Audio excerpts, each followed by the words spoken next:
ബഹുമാനപ്പെട്ട അധ്യക്ഷൻ പോക്കർ മാഷ്, ഇന്നത്തെ ഈ പരിപാടിയുടെ ആകർഷണം വേടൻ, സണ്ണിയം കബിക്കാട്, KEN പാറക്കടവ് മാഷ്, ശ്യാംകുമാർ, OP രവീന്ദ്രൻ, പ്രിയ സുഹൃത്തുക്കളെ, ഞാൻ അത്യന്തം സന്തോഷത്തോടു കൂടിയാണ് ഈ വേദിയിൽ നിൽക്കുന്നത്. കാരണം ഇത്ര പ്രൗഢഗംഭീരമായ ഒരു വേദിയിൽ നിന്ന് സംസാരിക്കാൻ അവസരം കിട്ടിയത് തന്നെ ശ്യാമിൻ്റെ ഈ ഒരു ക്ഷണം കാരണമാണ്. കാരണം പോക്കർ മാഷെ പോലെയും KEN പോലെയും സണ്ണിയം കബിക്കാടിനെ പോലെയും ഒക്കെയുള്ള വലിയ പ്രഗത്ഭരായ പ്രാസംഗികരും എഴുത്തുകാരുമുള്ള ഒരു വേദിയിൽ സംസാരിക്കുക എന്നുള്ളത് എന്നെപ്പോലെയുള്ള ഒരാൾക്ക് വലിയ അവസരവും അംഗീകാരവുമാണ്. അതും ശ്യാംകുമാറിൻ്റെ ഇന്നത്തെ കാലത്ത് പ്രസിദ്ധീകരിക്കുന്ന ഒരു പുസ്തകം ഭഗവത്ഗീതയും അയ്യപ്പനും. ഇതിൻ്റെ ഒരു വശത്തെക്കുറിച്ച് ആലോചിക്കുമ്പോൾ നേരത്തെ സണ്ണിയം കബിക്കാട് സൂചിപ്പിച്ചതുപോലെ സംസ്കൃതം ഒരു കാലത്ത് വരേണ്യ ഭാഷയായി കരുതിയിരുന്ന, അതിലെന്താണ് എഴുതിയിരുന്നത് എന്ന് നമുക്കാർക്കും പ്രാപ്യമായിരുന്നില്ല. അതിൻ്റെ പൊള്ളത്തരം ഇപ്പോൾ വെളിച്ചത്ത് കൊണ്ടുവരുന്നത് ശ്യാംകുമാറിൻ്റെ എഴുത്തുകളിലൂടെയാണ്. അതുപോലുള്ള നിരവധി കീഴടി, തമിഴ്നാട്ടിലെ കീഴടി ഉത്ഖനനമൊക്കെ നടക്കുന്നുണ്ട്. അവിടെ നിന്ന് തമിഴ് ബ്രാഹ്മി ലിപിയൊക്കെ സംസ്കൃതത്തിന് മുമ്പ് ഉള്ളതാണെന്നുള്ള തരത്തിലുള്ള ഉത്ഖനനങ്ങളും അതിൻ്റെ പ്രസിദ്ധീകരണങ്ങളൊക്കെ ഈ അടുത്ത കാലത്തെ നടക്കുന്നുണ്ട്. അപ്പോൾ നമ്മൾ ഒരു കാലത്ത് സംസ്കൃതത്തിൽ എഴുതപ്പെട്ടവയൊക്കെയാണ് വിജ്ഞാനത്തിൻ്റെ കേന്ദ്രബിന്ദു എന്ന തരത്തിലാണ് നമ്മുടെ പൊതുബോധം ഉണ്ടായിരുന്നത്. അതിനെ തച്ചുടക്കുന്ന കൃതിയാണ് ഭഗവത്ഗീതയും അയ്യപ്പനും എന്ന ഡോക്ടർ ശ്യാംകുമാറിൻ്റെ ഈ കൃതി. ഞാൻ വിചാരിക്കുന്നത് ഇതെത്രയും, അതായത് ഇന്നത്തെ ഹിന്ദുത്വം ശക്തി പ്രാപിച്ചുകൊണ്ടിരിക്കുന്ന ഒരു കാലത്ത് ഇത് ഏറ്റവും കൂടുതൽ വായിക്കപ്പെടേണ്ട ഒന്നാണെന്നാണ് ഞാൻ കരുതുന്നത്. ഹിന്ദുത്വത്തിൻ്റെ ഏറ്റവും പ്രധാനപ്പെട്ട സവിശേഷതയായിട്ട് ഞാൻ മനസ്സിലാക്കുന്നത് അതിൻ്റെ ഹിംസാത്മകതയിലൂന്നിയ അപരവിദ്വേഷമാണ്. മറ്റു മതങ്ങളെല്ലാം വൈദേശികമാണെന്നും ഹീനമാണെന്നുമുള്ള ഒരു ചിന്തയാണ്, ഒരു പ്രചാരണമാണ് അതിൻ്റെ ഏറ്റവും അടിസ്ഥാന തത്വമായിട്ടുള്ളത്. ഇപ്പോൾ ഇതിഹാസ കാവ്യങ്ങളും പുരാണങ്ങളുമൊക്കെ അതിനെ പ്രചരിപ്പിക്കുന്ന പ്രത്യയശാസ്ത്ര പദ്ധതികൾ കൂടിയാണ്. നമുക്കത് നിരവധിയായ ഉദാഹരണങ്ങൾ നമ്മുടെ ഇന്നത്തെ സമകാലിക ഇന്ത്യയിലെ രാഷ്ട്രീയ സാമൂഹ്യ അവസ്ഥയിലുണ്ടെന്ന് നമുക്ക് അറിയാം. ഗുജറാത്ത് കലാപവും ബാബറി മസ്ജിദ് ധ്വംസനവും 2024 രാമക്ഷേത്ര ശിലാസ്ഥാപനമല്ല, അതിൻ്റെ രാമമഹാ ഉത്സവം, ആ ഉത്സവാഘോഷവുമെല്ലാം ഇതിൻ്റെ പ്രത്യക്ഷത്തിലുള്ള തെളിവുകളായിട്ട് നമുക്ക് വായിച്ചെടുക്കാം. ശ്യാം ഈ പുസ്തകത്തിൻ്റെ മുഖവുരയിൽ തന്നെ എഴുതുന്നുണ്ട്, അസമത്വത്തെ മനസ്സിലാക്കുകയും അതോടൊപ്പം തന്നെ ഇതിൻ്റെ പ്രതിവിധിയായിട്ട് ശ്യാം നിർദ്ദേശിക്കുന്നതാണെന്നാണ് ഞാനത് മനസ്സിലാക്കുന്നത്. അസമത്വത്തെ തിരിച്ചറിഞ്ഞ് മനസ്സിലാക്കുന്നതോടൊപ്പം തന്നെ ഇന്ത്യൻ ജനാധിപത്യ വ്യവസ്ഥയ്ക്കും അല്ലെങ്കിൽ സാഹോദര്യത്തോടൊപ്പം പുതിയൊരു ലോകത്തേക്ക് പ്രവേശിക്കുകയാണ് നാം വേണ്ടത്. ഈ പുസ്തകം തന്നെ ഈ ഒരു സാഹോദര്യത്തിലേക്കുള്ള സത്യാന്വേഷണമാണെന്ന് ശ്യാം ഈ ആമുഖത്തിൽ പറഞ്ഞു വെക്കുന്നുണ്ട്. അതുതന്നെയാണ് ഈ ഹിന്ദുത്വത്തിനെതിരെയുള്ള ഏറ്റവും പ്രധാനപ്പെട്ട പ്രതിരോധം എന്നാണ് ഞാൻ മനസ്സിലാക്കുന്നത്. ഈ പുസ്തകത്തിൽ 3 ഭാഗങ്ങളാണുള്ളത്. ഞാൻ ഇത് പുസ്തകം ആരും വായിച്ചിട്ടില്ല എന്ന് പറഞ്ഞത് കൊണ്ടാണ് ഞാൻ അത്തരത്തിൽ പറയാൻ ശ്രമിക്കുന്നത്. 3 ഭാഗങ്ങളുണ്ട്. ഒന്നാമത്തെ ഭാഗം രാമായണ പഠനമാണ്. അതിൽ ഒരു ചരിത്ര വിദ്യാർത്ഥി എന്ന രീതിയിൽ ഞാൻ നേരത്തെ സൂചിപ്പിച്ച കാര്യമാണ് ഏറ്റവും പ്രസക്തമായിട്ടുള്ളത്. അതിൽ 19 രാമായണത്തിൽ നിന്നെടുത്ത കഥകളാണ്. അത് മൂലകൃതിയിൽ നിന്ന് കൃത്യമായിട്ട് ഉദ്ധരിച്ചതാണ്. അതായത് വെറുതെ കഥകൾ പറഞ്ഞു പോകുന്ന രീതിയല്ല, മറിച്ച് ആധികാരികമായ ഉപാദാനങ്ങൾ ഉപയോഗിച്ചിട്ടാണ് ആ 19 ചെറു ലേഖനങ്ങളാണ്. ആ ചെറു ലേഖനങ്ങളും എഴുതിയിരിക്കുന്നത് എന്നതാണ് അതിൻ്റെ പ്രത്യേകത. അതിൽ എനിക്ക് വളരെ രസകരമായിട്ടും കൗതുകകരമായിട്ടും തോന്നിയൊരു കാര്യം, നമ്മൾ എത്രയോ കാലമായിട്ട് രാമായണം വായിക്കാതെ നമ്മുടെ വീട്ടകങ്ങളിലൊക്കെ എത്രയോ കാലമായിട്ട് അതിൻ്റെ ഈ ഒരു ഹിന്ദുത്വ ബോധത്തെ തിരിച്ചറിയാതെ തന്നെ നമ്മൾ എത്രയോ കാലമായിട്ട് ഈ രാമായണമൊക്കെ വായിച്ചു പോന്നിട്ടുണ്ട്. നമ്മുടെ ചെറിയ അമർചിത്ര കഥകളിലൊക്കെ രാമായണത്തിൻ്റെ കഥകളൊക്കെ നമ്മുടെ മനസ്സിലേക്ക് ഇങ്ങനെ ഹിന്ദുത്വം ഒരു പൊതുബോധമായിട്ട് കുത്തിവയ്ക്കുന്നുണ്ട്. പക്ഷെ അതിലൊക്കെ നമ്മൾ വായിക്കുന്നത് ഒരു ബ്രാഹ്മണ്യത്തിൻ്റെ കാഴ്ചപ്പാടിലൂടെയാണ് ഈ കഥകളെയൊക്കെ നമ്മൾ വായിച്ചിട്ടുള്ളത്. എന്നാൽ ആ കഥകളിൽ അടങ്ങിയിരിക്കുന്ന അതിൻ്റെ ചരിത്രവൽക്കരണമാണ്, ഓരോ കഥയിലെയും ഓരോ കഥാഭാഗത്തെയും ചരിത്രവൽക്കരണമാണ് കൃത്യമായിട്ട് ശ്യാം ഈ ഓരോ ലേഖനത്തിലും നടത്തിയിട്ടുള്ളത്. ഞാനതിൻ്റെ നിരവധിയായ ഉദാഹരണങ്ങളിലേക്ക് പോകുന്നില്ല. എങ്കിലും ഞാൻ അതിലെ ഒന്നാമത്തെ ലേഖനം എന്ന് പറയുന്നത് രാമായണത്തിൻ്റെ വായനയുടെ ചരിത്രം എന്നാണ്. നമ്മൾ രാമായണം ഏത് കാലത്താണ് വായിക്കപ്പെട്ടിട്ടുള്ളത് എന്നാണ് ശ്യാം ആദ്യം തന്നെ ചോദിക്കുന്നത്. വായിക്കണമെങ്കിൽ അതാരെങ്കിലും എഴുതിയിട്ടുണ്ടാകണമല്ലോ. അതിൽ ശ്യാം ഒരു ഉദാഹരണം കൂടി പറയുന്നുണ്ട്. അധ്യാത്മരാമായണം, എഴുത്തച്ഛൻ്റെ അധ്യാത്മരാമായണം കിളിപ്പാട്ടിലെ സീതയെ കാട്ടിലയക്കുന്നതിന്, രാമൻ്റെ കൂടെ കാട്ടിലയക്കുന്നതിന് മടി കാണിക്കുമ്പോൾ സീത തന്നെ ചോദിക്കുന്നുണ്ട്, ഇതിനു മുമ്പ് എഴുതിയിട്ടുള്ള രാമായണങ്ങളിലൊക്കെ രാമൻ്റെ കൂടെ നിർബന്ധമായും സീത പോയിട്ടുണ്ട്. അപ്പോൾ അതിൻ്റെ അർത്ഥം തന്നെ നിരവധിയായ രാമായണങ്ങൾ ഇതിനു മുമ്പ് പ്രചാരത്തിലുണ്ടായിരുന്നു എന്നാണ്. എന്നാൽ വാൽമീകി രാമായണം എഴുതപ്പെട്ടിട്ടുള്ളത് തന്നെ ചാതുർവർണ്ണ്യത്തിൽ അധിഷ്ഠിതമായ ജാതി വിഭാഗങ്ങൾക്ക് വേണ്ടി മാത്രമാണ്. അത് പാരായണം ചെയ്യേണ്ടതും അത്തരത്തിലുള്ള വിഭാഗങ്ങൾ മാത്രമാണെന്ന് വാൽമീകി എഴുതി വെക്കുന്നുണ്ട്. ഇതിലെ രണ്ടാമത്തെ ലേഖനം ഞാൻ അതുകൂടി പറയാം. അതിലെ ലേഖനം മാനിഷാദ, നമ്മൾ എത്രയോ കാലമായിട്ട് നിരന്തരമായി പറഞ്ഞുകൊണ്ടിരിക്കുകയൊക്കെ ചെയ്യുന്ന വാൽമീകി രാമായണം എഴുതാനുള്ള സാഹചര്യമൊക്കെ പറയുമ്പോൾ നമ്മളെപ്പോഴും മാനിഷാദ എന്നുള്ള ആ കഥ എപ്പോഴും പറയും. നിഷാദൻ വളരെ ദുഷ്ടനും ക്രൂരനുമായ, അങ്ങനെയാണ് നമ്മൾ നിഷാദന്മാരെ ചിത്രീകരിക്കുക. വളരെ ക്രൂരനായ നിഷാദൻ ക്രൗഞ്ച മിഥുനങ്ങളിൽ ഒന്നിനെ വേട്ടയാടി ഇട്ടു. അപ്പോൾ അത് കണ്ട് വാൽമീകിക്ക് വലിയ ദുഃഖം തോന്നി എന്നൊക്കെ നമ്മൾ വായിക്കുന്നുണ്ട്. ഈ ദുഃഖം എന്തേ വാൽമീകിക്ക് രാമായണത്തിൽ രാമൻ ശൂർപ്പണഖയെയും താടകയെയും മറ്റ് രാക്ഷസന്മാരെയും കബന്ധനെ പോലുള്ള രാക്ഷസന്മാരെയും കൊന്നൊടുക്കുമ്പോൾ തോന്നിയില്ല? നിഷാദൻ ഇവിടെ ചെയ്ത ഒരു കാര്യം, അദ്ദേഹം വേട്ടയാടിയിട്ടാണ് ജീവിക്കുന്നത്. വാൽമീകി അദ്ദേഹം ഭിക്ഷയാചിച്ച് ജീവിക്കുന്നതിന് തുല്യമായ ഒരു കർമ്മമാണ് നിഷാദനും ചെയ്യുന്നത്. പക്ഷെ നിഷാദൻ ചെയ്യുമ്പോൾ അത് വലിയ ക്രൂരകൃത്യമായിട്ട് വാൽമീകി ചിത്രീകരിക്കുക. അത് തന്നെയാണ് നമ്മുടെ പൊതുബോധം എപ്പോഴും ആ രീതിയിലാണ്. അതൊരു ഉയർന്ന വിഭാഗത്തിൽപ്പെട്ട സവർണൻ അങ്ങനെ ചെയ്യുമ്പോൾ നമ്മളതിനെ വളരെ സ്വാഭാവികമായിട്ട് എടുക്കുന്നു. പക്ഷെ അതേസമയം ഒരു താഴ്ന്ന അടിമജാതിയിൽപ്പെട്ട ഒരാൾ ചെയ്യുമ്പോൾ അത് വലിയ ക്രൂരകൃത്യം.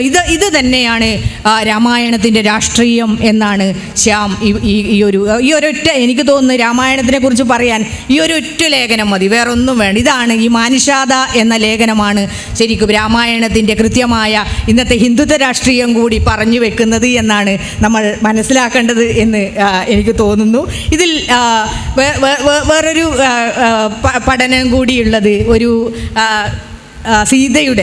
സീതയുടെ ഗംഗാദേവിയോടുള്ള ഭക്തിയെക്കുറിച്ചാണ്. അപ്പോൾ സീത വനവാസത്തിന് രാമൻ്റെ കൂടെ പോകുമ്പോൾ അതിലൊരു സീത ഗംഗാദേവിക്ക് ചില വഴിപാടുകൾ, നമ്മളൊക്കെ ചെയ്യുന്നത് പോലെ ഒരു വഴിപാടുകൾ നേരുന്നുണ്ട്. വനവാസത്തിന് പോയിട്ട് സുരക്ഷിതമായിട്ട് ഞങ്ങൾ തിരിച്ചു വന്നാൽ 1000 മദ്യകുംഭങ്ങൾ കൂടാതെ മാംസാഹാരവും വഴിപാടായിട്ട് നൽകാം എന്ന് പറയുന്നുണ്ട്. ആലോചിച്ച് നോക്കൂ, മാംസാഹാരമാണ് സീത വഴിപാടായിട്ട് ഗംഗയ്ക്ക് നൽകുക. ഗംഗയെ ഒരു ദേവതയായിട്ട് ആണ് കണക്കാക്കുന്നത്. അപ്പോൾ ആ ഒരു വരേണ്യത ഇന്ന് എവിടെ എത്തി എന്ന് നോക്കിയാൽ മതി. കഴിഞ്ഞ ദിവസം ഞാനിത് വായിച്ച് വളരെ തമാശയോട് ആലോചിച്ചത്, ഞാൻ കഴിഞ്ഞ ദിവസം എൻ്റെ അടുത്ത സുഹൃത്തിൻ്റെ ഒരു കോളേജിൽ പോയപ്പോൾ അവിടുത്തെ എൻ്റെ വലിയ അഭ്യുദയകാംക്ഷയായ ടീച്ചറാണ്. പക്ഷേ ടീച്ചർ എന്നോട് പറഞ്ഞത്, പ്രിയ മീനില്ലാണ്ട് ഭക്ഷണം കഴിക്കില്ലല്ലോ. കാരണം ഞാൻ ഏത് ജാതിയാണെന്ന് അവർക്കറിയാം. അപ്പം അത്തരത്തിലുള്ള ജാതിക്കാരിയായ ഒരാൾ മീനില്ലാതെ ഭക്ഷണം കഴിക്കും എന്നവർക്ക് വിശ്വസിക്കാൻ പറ്റുന്നില്ല. അപ്പം ഞാൻ പിന്നീട് അതിനെക്കുറിച്ച് ആലോചിച്ച് ലജ്ജിച്ചു. അപ്പം ഞാൻ പറയണ, അല്ല ഞാൻ മീനില്ലാണ്ടും കഴിക്കും എന്ന് പറഞ്ഞപ്പോൾ ഇത് അവിടെ പ്രവർത്തിക്കുന്നത് എന്താണ് എന്നുള്ളത് മനസ്സിലാക്കാതെയാണ് ഞാൻ അതിനെ തർക്കിക്കാൻ പോയത്. സത്യത്തിൽ അവിടെ പ്രവർത്തിക്കുന്നത് അതായത് നമ്മൾ ജാതിയൊക്കെ മറികടന്നു എന്ന് പറയുമ്പോഴും വളരെ സ്വാഭാവികമായിട്ട് നമുക്കിതൊക്കെ അനുഭവപ്പെടുന്നു എന്നുള്ളതാണിത് കാണിക്കുന്നത്. അപ്പോൾ സീത മാംസാഹാരം വഴിപാടായിട്ട് നേർന്ന ആ ഒരു കാലത്തിനെ ആരാധിച്ചിരുന്ന വിഭാഗം ഇപ്പോഴെങ്ങനെയാണ്, അത് ഞങ്ങൾ വളരെ സസ്യഭുക്കുകളാണ് എന്ന തരത്തിലേക്ക് എത്തി എന്നുള്ളതാണ് ഇന്നത്തെ ഹിന്ദുത്വം കൊണ്ട് നടക്കുന്ന ഏറ്റവും പ്രധാനപ്പെട്ട അജണ്ട എന്നാണ് എനിക്ക് ഇതിൽ നിന്ന് മനസ്സിലാക്കാൻ സാധിച്ചത്. അങ്ങനെ നിരവധിയായ അതിൽ ശ്രീരാമൻ്റെ ഒരു സ്ത്രീവിരുദ്ധതയെക്കുറിച്ച് കൂടി ഇതിൽ പറയാം. അതും കൂടി ഞാൻ പറഞ്ഞിട്ട് ഈ ഭാഗം അവസാനിപ്പിക്കാം. ഇതിൽ ജഡായു രാവണനോട് ഏറ്റുമുട്ടി കൊല്ലപ്പെട്ട് ജഡായുവിന് നല്ല രീതിയിലുള്ള സംസ്കാരമൊക്കെ ശ്രീരാമനും ലക്ഷ്മണനും കൂടെ ചെയ്ത് കഴിഞ്ഞ് അവർ ബലിയൊക്കെ ബലി കൊടുക്കുന്നത് മാനിനെയാണ്. കാട്ടിൽ പോയിട്ട് മാനിനെ വേട്ടയാടി കൊണ്ടുവന്ന്, വലിയ മാനുകളെ വേട്ടയാടി കൊണ്ടുവന്ന് അതിനെയാണ് ബലിയായിട്ട്, ജഡായുവിനെ സംസ്കരിക്കാൻ ബലിയായിട്ട് കൊടുക്കുന്നത്. അത് കഴിഞ്ഞതിന് ശേഷം അവർ വീണ്ടും കാടിൻ്റെ അകത്തേക്ക് പ്രവേശിക്കുമ്പോൾ അവിടെ ഒരു വലിയ ഗുഹ കാണുന്നു. ആ ഗുഹയിൽ അയോമുഖി എന്നൊരു രാക്ഷസി താമസിക്കുന്നുണ്ടായിരുന്നു. നമ്മുടെ മനസ്സിൽ അങ്ങനെയാണ്, കറുത്ത രാക്ഷസി ആയിരിക്കുമല്ലോ, അങ്ങനെ കറുത്ത നിറമുള്ള വലിയ ഭീമാകാര രൂപമുള്ള ഒരു അയോമുഖി എന്നൊരു രാക്ഷസി ഉണ്ട്. അപ്പോൾ ഇവരെ രണ്ടുപേരെ രാമലക്ഷ്മണനെ കണ്ടപ്പോൾ അവർ പുറത്തേക്ക് വന്നിട്ട് അവർ ചോദിക്കുന്നു, അവർക്ക് ലക്ഷ്മണനെ കണ്ട മാത്രയിൽ തന്നെ വലിയ ഇഷ്ടമായി. അപ്പോൾ അവരുടെ ഒരു ഇഷ്ടം, അവരുടെ സ്നേഹം അല്ലെങ്കിൽ പ്രണയം അവർ ലക്ഷ്മണനോട് തുറന്നു പറഞ്ഞു. അതിന് മറുപടിയായിട്ട് ലക്ഷ്മണൻ ചെയ്തത് താടകയോട് ചെയ്തതുപോലെ തന്നെ അവരുടെ മുലകൾ ഛേദിക്കുന്നു, മൂക്ക് ഛേദിക്കുന്നു, ചെവി ഛേദിക്കുന്നു. നിങ്ങൾ ആലോചിച്ച് നോക്ക്, എന്താണ് നമ്മൾ മര്യാദ പുരുഷോത്തമൻ എന്നൊക്കെ പറയുന്ന രാമനാണ്, രാമലക്ഷ്മണന്മാരാണ്. ഒരു സ്ത്രീ, അവർ അയോമുഖി എന്ന രാക്ഷസി ഒന്നും ചെയ്തിട്ടില്ല അവിടെ. അവരുടെ ഒരു പ്രണയം ലക്ഷ്മണനെ കണ്ട മാത്രയിൽ തുറന്നു പറഞ്ഞു എന്നുള്ളൊരു കുറ്റമാണ് ചെയ്തത്. അപ്പോൾ അത്തരത്തിലാണ് ഈ വായനകൾ, ഞാൻ പറഞ്ഞു വരുന്നത്, ഇത്തരത്തിലുള്ള വായനകൾ ഇതിനു മുന്നുള്ള രാമായണ പഠനങ്ങളിൽ നടന്നിട്ടില്ല. അത് സാധ്യമാക്കിയത് നേരത്തെ സണ്യം കബിക്കാട് സൂചിപ്പിച്ചതുപോലെ ഒരു അധസ്ഥിത വിഭാഗത്തിൽ നിന്ന് വന്ന ഒരാൾ, അയാൾ സംസ്കൃതം പഠിക്കുന്നു, വരേണ്യ ഭാഷയായ സംസ്കൃതം പഠിക്കുമ്പോഴാണ് അതിൻ്റെ ഉള്ളുകള്ളികൾ പുറത്തു കൊണ്ടുവരാൻ സാധിച്ചത് എന്നുള്ളതാണ് അതാണ് ശ്യാമിൻ്റെ ഏറ്റവും വലിയ മഹത്വമായിട്ടും ഞാൻ കരുതുന്നത്. അപ്പം അത്തരത്തിൽ രാമായണ പഠനങ്ങളെ ചരിത്രവൽക്കരിച്ചുകൊണ്ട് ഇന്നത്തെ രാഷ്ട്രീയ അവസ്ഥയുമായിട്ട് കൂട്ടിയോജിച്ച് അതിൻ്റെ പൊള്ളത്തരങ്ങൾ പുറത്തു കൊണ്ടുവരികയാണ് ശ്യാം ഈ ഒരു 19 ലേഖനങ്ങളിലൂടെ ചെയ്തിട്ടുള്ളത്. ഞാൻ സമയക്കുറവ് കൊണ്ട് അതിൻ്റെ 19 ലേഖനങ്ങൾ ഞാൻ പറയുന്നില്ല. ഇതിൻ്റെ രണ്ടാം ഭാഗം അത് എങ്ങനെയാണ്, ഹിന്ദുത്വം എങ്ങനെയാണ് ഗുരുവിനെ ഏറ്റെടുക്കാനും ഗുരുവിൻ്റെ ആശയങ്ങളെ തകിടമറിക്കാനും ശ്രമിക്കുന്നത് എന്നതിൻ്റെ ഗുരുവിനെക്കുറിച്ചും ശ്രീനാരായണ ഗുരുവിനെക്കുറിച്ചും സനാതനധർമ്മത്തിനെക്കുറിച്ചുമാണ് ഈ രണ്ടാമത്തെ ഭാഗം. അതിൽ 12 ലേഖനങ്ങളുണ്ട്. ഞാൻ അതിലേക്ക് വിശദമായിട്ട് പോകുന്നില്ല. ഇപ്പോൾ കഴിഞ്ഞ ഒരു 1-2 വർഷമായിട്ട് നമ്മൾ ഏറ്റവും കൂടുതൽ ചർച്ച ചെയ്യുന്നൊരു വിഷയമാണ് ഈ സനാതനധർമ്മം എന്ന് പറയുന്നത്. അപ്പോൾ സനാതനധർമ്മം പാലിക്കുക, എന്താണ് സനാതനധർമ്മം? അത് ചാതുർവർണ്ണ്യമാണെന്ന് നമുക്കറിയാം. ചാതുർവർണ്ണ്യ ആശ്രമങ്ങൾ പാലിക്കുക എന്നതാണ് ധർമ്മം എന്ന് പറയുന്നത്. ഈ പുരാണങ്ങളിലും ഇതിഹാസങ്ങളിലും വിവക്ഷിക്കുന്നതാണ് ഈ ധർമ്മം എന്ന് പറയുന്നത്. ആ ധർമ്മത്തിന് സാധാരണ മനുഷ്യരുടെ ധർമ്മവുമായിട്ട് യാതൊരു ബന്ധവുമില്ല. അതിനെയാണ് ഇവർ സനാതനധർമ്മത്തിൽ പ്രധാനമായിട്ട് പറയുന്നത് കർമ്മഫലം എന്നാണ്. നിങ്ങൾ ഈ ജന്മത്തിൽ, നമ്മളെ ചെറുപ്പത്തിലൊക്കെ അങ്ങനെയൊക്കെ നമ്മുടെ വീട്ടിൽ നിന്നൊക്കെ പറയും, നിങ്ങൾ മോശം എന്തെങ്കിലും ചെയ്താൽ പിന്നീട് നിങ്ങൾ പൂച്ചയൊക്കെ ആവുന്നു, കുട്ടികളെ പേടിപ്പിക്കാൻ പറയുന്നതാണ്. അപ്പോൾ അത്തരത്തിലുള്ള, അതായത് ബ്രാഹ്മണനായിട്ട് ജനിച്ചത് നല്ല കർമ്മങ്ങൾ പണ്ട് ചെയ്തത് കൊണ്ടാണ്. അപ്പോൾ നിങ്ങളൊക്കെ നികൃഷ്ട ജീവികളായിട്ട് അല്ലെങ്കിൽ അധസ്ഥിതരായിട്ട് ജനിച്ചത് നിങ്ങൾ കഴിഞ്ഞ ജന്മത്തിൽ കർമ്മഫലമാണ് എല്ലാറ്റിൻ്റെയും അടിസ്ഥാനം എന്നൊക്കെയാണ് സനാതനധർമ്മം പറയുന്നത്. ഇതെന്തിനെന്ന് വെച്ചാൽ അധസ്ഥിത വിഭാഗങ്ങൾ അവരുടെ പ്രതിരോധങ്ങൾ ഉണ്ടാകുന്നത് തടയാൻ വേണ്ടിയിട്ടുള്ള ഒരു വലിയൊരു എന്താ പറയുക തന്ത്രം തന്നെയാണ് സത്യം പറഞ്ഞാൽ ഈ സനാതനധർമ്മം എന്ന് പറയുന്നത്. അപ്പോൾ കഴിഞ്ഞ പ്രാവശ്യമൊക്കെ ഒരു ചർച്ച വന്നത് ശ്രീനാരായണ ഗുരു സനാതനിയാണോ, അദ്ദേഹം ഹിന്ദു സന്യാസിയാണോ എന്നുള്ളത്. ഗുരുവിനെ ഒരിക്കലും സനാതനവുമായിട്ട് നമുക്ക് കൂട്ടിക്കെട്ടാൻ കഴിയില്ല. അതിന് ഏറ്റവും പ്രത്യക്ഷമായിട്ടുള്ള ഒരു ഉദാഹരണം പറയുന്നത് 1925 വൈക്കം സത്യാഗ്രഹ സമയത്ത് ഗാന്ധി വൈക്കം സന്ദർശിച്ച സമയത്ത് ഗുരുവിനെ ചെന്ന് വർക്കലയിൽ ആശ്രമത്തിൽ തന്നെയല്ലേ, വർക്കലയിൽ ആശ്രമത്തിൽ മാർച്ച് 12 ചെന്ന് കണ്ട് അവിടുന്ന് അവർ രണ്ടും തമ്മിലുള്ള ഒരു സംഭാഷണമുണ്ട്. ഗാന്ധിയെ വില കുറച്ച് പറയുന്നല്ല, ഗാന്ധിയെ നമുക്കറിയാം. സനാതനധർമ്മങ്ങളിൽ ചാതുർവർണ്ണത്തിൽ വിശ്വസിക്കുന്ന ഒരു സനാതന ഹിന്ദു തന്നെയാണ് ഗാന്ധി. അപ്പോൾ ഗാന്ധി ഗുരുവിൻ്റെ മനസ്സറിയാൻ വേണ്ടിയിട്ട് ഗാന്ധി ചോദിക്കുന്നുണ്ട്, ഈ ഹിന്ദു മതത്തിൽ മോക്ഷമാർഗം സാധ്യമല്ലേ എന്ന് ചോദിക്കുന്നുണ്ട്. അപ്പോൾ ഗുരു പറയുന്നുണ്ട്, ഹിന്ദു മതത്തിൽ മാത്രമല്ല മറ്റു മതങ്ങളിലും മോക്ഷമാർഗം സാധ്യമാണ്. അപ്പോൾ ഗാന്ധി കുറച്ചുകൂടി ഷ്രൂഡായിട്ട് ഒരു ചോദ്യം ചോദിക്കുന്നത്, ഹിന്ദു മതത്തിൽ ഈ മോക്ഷമാർഗം പര്യാപ്തമല്ലേ?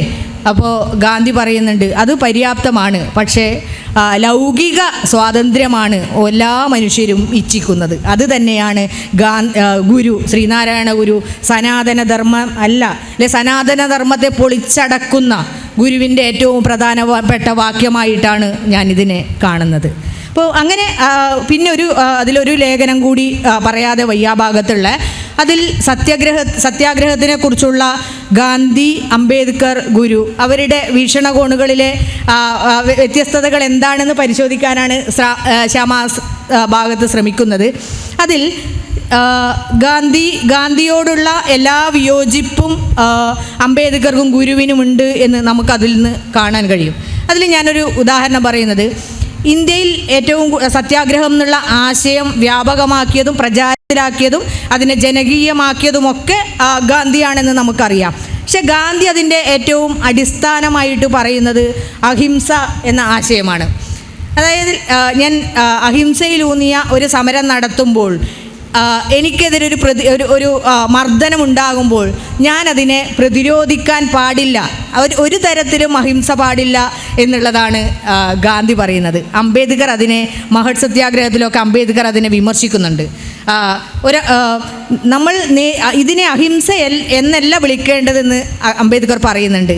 എനിക്കെതിരെ അല്ലെങ്കിൽ ഒരു കൂട്ടം ജനങ്ങൾ ഒരു സമരമാർഗം ചെയ്യുമ്പോൾ, അഹിംസയിലൂന്നിയ സമരം ചെയ്യുമ്പോൾ, അവർക്കെതിരെ മർദ്ദനമുറകളൊക്കെ അഴിച്ചുവിടുമ്പോൾ അതിനെ പ്രതിരോധിക്കേണ്ടത് ആ വ്യക്തികളുടെ അല്ലെങ്കിൽ ആ വിഭാഗത്തിൻ്റെ അല്ലെങ്കിൽ ആ ഗ്രൂപ്പിൻ്റെ ദൗത്യമാണ്, ഉത്തരവാദിത്വമാണ് എന്ന് അംബേദ്കർ പറയുന്നുണ്ട്. അല്ലാത്തത് അത് അഹിംസയല്ല. കാരണം അഹിംസ എന്ന് പറഞ്ഞാൽ ഒരു തരത്തിലുള്ള ഹിംസയും ഉണ്ടാകാൻ പാടില്ല. ഇവിടെ മർദ്ദിക്കുന്ന ഒരു വിഭാഗമുണ്ട്, അവരുടെ ഭാഗത്തു നിന്ന് ഹിംസയുണ്ട്, പിന്നെ എങ്ങനെ അവിടെ അഹിംസയുണ്ടാകും എന്ന് അംബേദ്കർ ചോദിക്കുന്നുണ്ട്. ഇതിനെ വളരെ ആക്ഷേപഹാസ്യത്തോടു കൂടി ഗുരുവും അനുകൂലിക്കുന്നുണ്ട്. ഗുരു അതിൻ്റെ അതിനെക്കുറിച്ചൊരു ഉദാഹരണം പറഞ്ഞാൽ 1925 ഞാൻ നേരത്തെ സൂചിപ്പിച്ച വൈക്കം സത്യാഗ്രഹം നടക്കുന്ന വേളയിൽ ഗുരു വർക്കല ആശ്രമത്തിലാണുള്ളത്. അപ്പോൾ അദ്ദേഹത്തിൻ്റെ ഒരു ശിഷ്യൻ വന്നിട്ട് വൈക്കം സത്യാഗ്രഹത്തിൻ്റെ ചില വിശദാംശങ്ങൾ പറയുന്നു.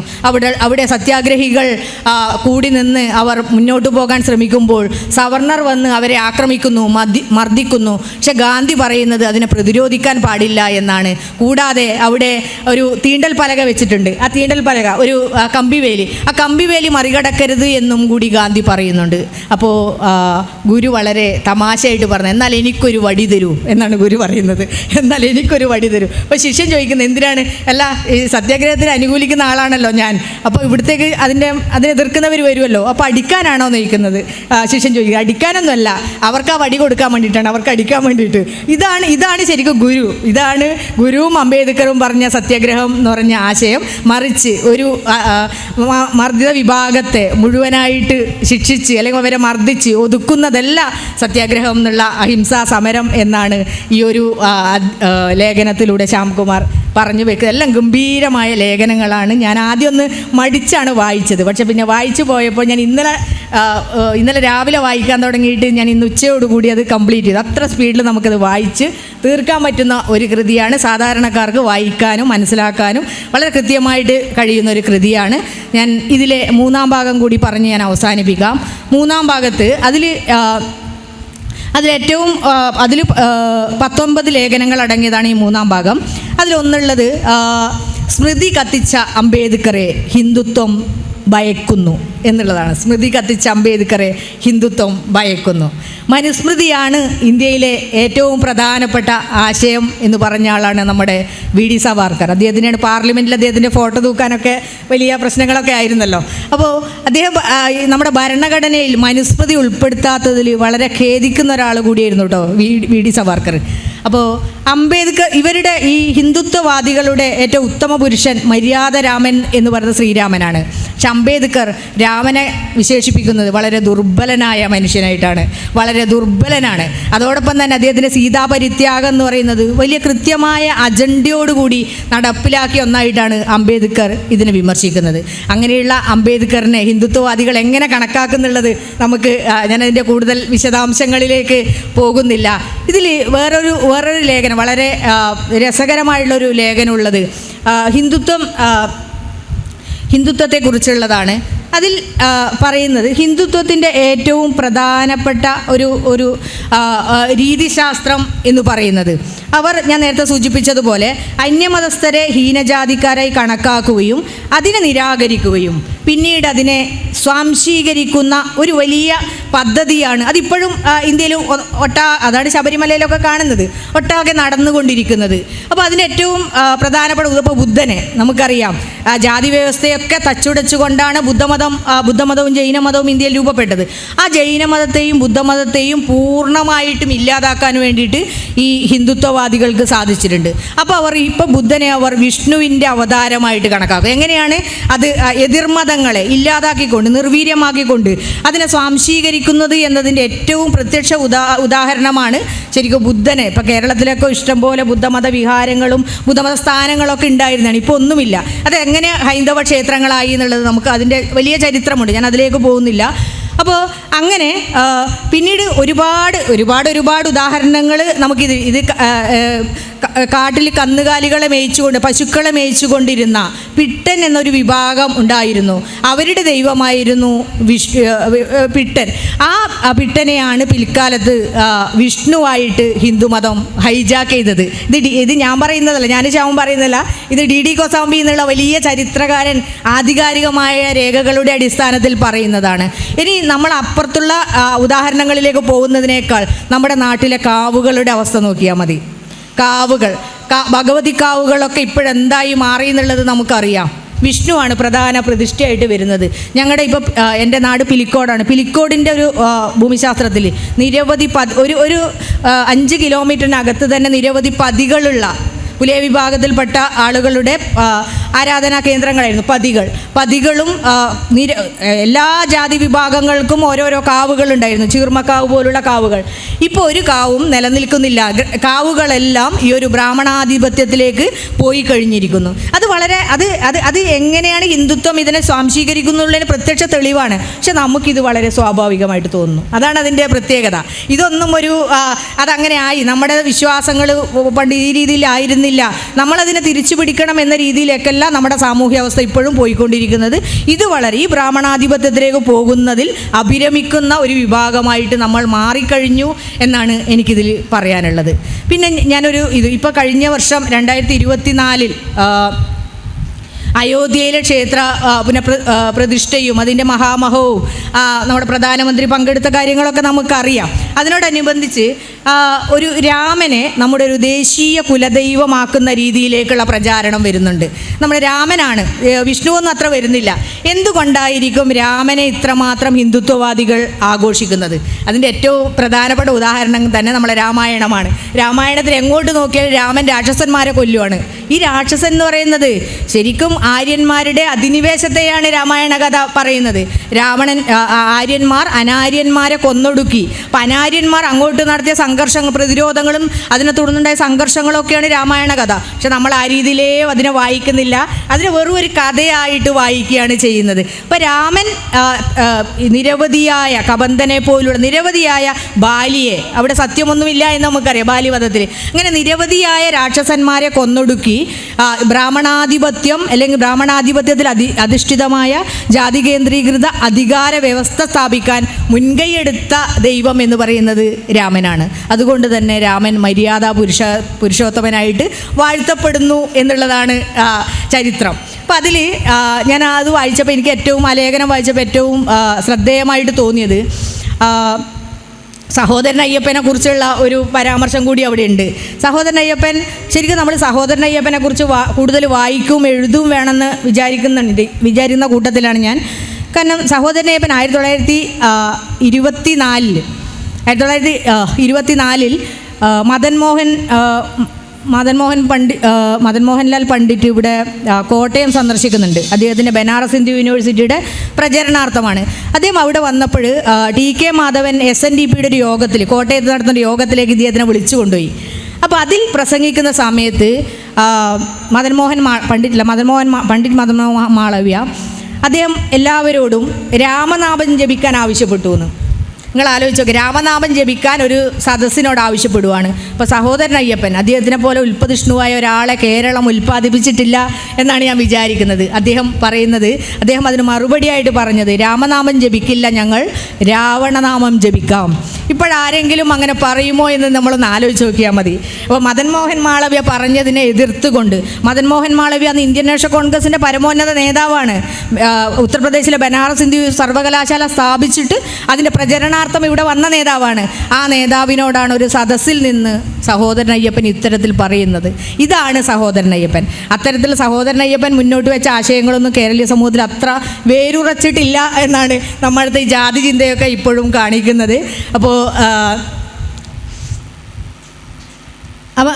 ഇനി കുറച്ചുകൂടി സമയമുണ്ട്, എനിക്ക് എത്താനായോ ഒന്നും കൂടെ പറഞ്ഞു തരത്താൽ പ്രധാനപ്പെട്ടത് പറയാം. അപ്പോൾ ഇതിൽ ശ്യാംകുമാറിൻ്റെ പുസ്തകത്തിൻ്റെ തലക്കെട്ട് സൂചിപ്പിക്കുന്നത് പോലെ തന്നെ ഒരു ലേഖനം ഉള്ളത് ഭഗവത്ഗീതയും അയ്യപ്പനും തമ്മിലെന്ത്. ഇതിനെക്കുറിച്ച് നമ്മുടെ ഷിബി ടീച്ചറുടെ പുസ്തകമൊക്കെ ഉണ്ട്. അപ്പം നമ്മൾ ഈ അയ്യപ്പനെ ഹിന്ദുത്വവുമായിട്ടൊരു ഹൈന്ദവ ക്ഷേത്രമായിട്ട് ചിത്രീകരിക്കാനുള്ള ബോധപൂർവ്വം, അത് നേരത്തെ നമ്മൾ സൂചിപ്പിച്ച പോലെ സംശീകരിക്കാനുള്ള ശ്രമങ്ങൾ നടക്കുന്നുണ്ട്. പക്ഷെ അതിലെ പുരാണ ഇതിഹാസ അങ്ങനെയുള്ള ഗ്രന്ഥങ്ങളെ പരിശോധിച്ചതിൻ്റെ അടിസ്ഥാനത്തിൽ ശ്യാംകുമാർ അത് സമർത്ഥിക്കുന്നത് അവിടുത്തെ മന്ത്രങ്ങളായാലും ആചാരാനുഷ്ഠാനങ്ങളായാലും ഒന്നും തന്നെ ഈ ഒരു ഹിന്ദുത്വവുമായിട്ട് ഹൈന്ദവതയുമായിട്ട് യാതൊരു ബന്ധമില്ലാത്തതാണ്. അത്തരത്തിൽ അതൊരു അവർണ ജനതയുടെ ആരാധനാ കേന്ദ്രമായിരുന്നു. ആയിരുന്നു എന്ന് ഞാൻ പറയുന്നില്ല, കേന്ദ്രമാണ് എന്നാണ് നമ്മൾ തിരിച്ചറിയേണ്ടത്. കാരണം അവിടുത്തെ ആരാധനകൾ നോക്കിയാൽ തന്നെ ശരണമയ്യപ്പ എന്നുള്ളതൊക്കെ നമുക്ക് പിന്നെയും ബുദ്ധമതവുമായിട്ട് ചേർത്ത് വെച്ച് വായിക്കാവുന്നതാണ്. അത് ഹിന്ദുമതവുമായിട്ട് യാതൊരു ബന്ധവുമില്ലാത്ത ഒന്നാണ്. പിന്നെ അവിടുത്തെ ആരാധന നടത്തിയിരുന്നത് അവിടുത്തെ മലയേര സമുദായമാണ്. അതിൻ്റെ സണ്ണിയം കബിക്കാടിൻ്റെ നിരവധിയായ ലേഖനങ്ങളൊക്കെ പ്രസംഗങ്ങളോ അതിനെക്കുറിച്ചൊക്കെ ഉണ്ട്.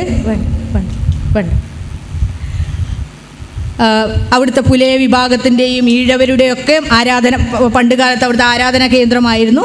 അതിനെയാണ് ബുദ്ധമത കേന്ദ്രങ്ങളൊക്കെ പൊളിച്ചടക്കി ഹിന്ദുമത ക്ഷേത്രങ്ങളാക്കിയതുപോലെ തന്നെയാണ് ഇതിനെയും അത്തരത്തിൽ മാറ്റിക്കൊണ്ടിരിക്കുന്നത് എന്നാണ് നമ്മൾ മനസ്സിലാക്കേണ്ടത്. അപ്പോൾ എനിക്കിതിൽ സൂചിപ്പിക്കാനുള്ളത്, ഹിന്ദുത്വം എന്നത് വളരെ സ്വാഭാവികതയിലേക്ക് നമ്മുടെ സമൂഹം മാറിക്കൊണ്ടിരിക്കുന്നു എന്നതാണ്.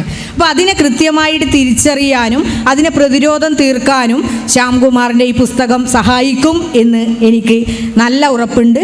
അംബേദ്കർ 1949 പറയുന്നുണ്ട്, ഇന്ത്യ ഒരു ഹിന്ദു രാഷ്ട്രമായി മാറുകയാണെങ്കിൽ അതായിരിക്കും ഇന്ത്യ നേരിടാൻ പോകുന്ന ഏറ്റവും പ്രധാനപ്പെട്ട വെല്ലുവിളി എന്ന് 1949 തന്നെ അംബേദ്കർ മുന്നറിയിപ്പ് നൽകിയിട്ടുണ്ട്.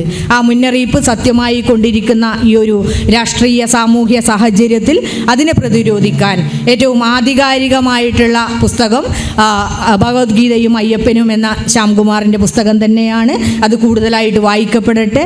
ഇനിയും ശ്യാമിൻ്റെ ഭാഗത്ത് നിന്ന് നിരവധിയായ പുസ്തകങ്ങൾ ഉണ്ടാകട്ടെ എന്ന് ആശംസിച്ചുകൊണ്ട് നിർത്തുന്നു.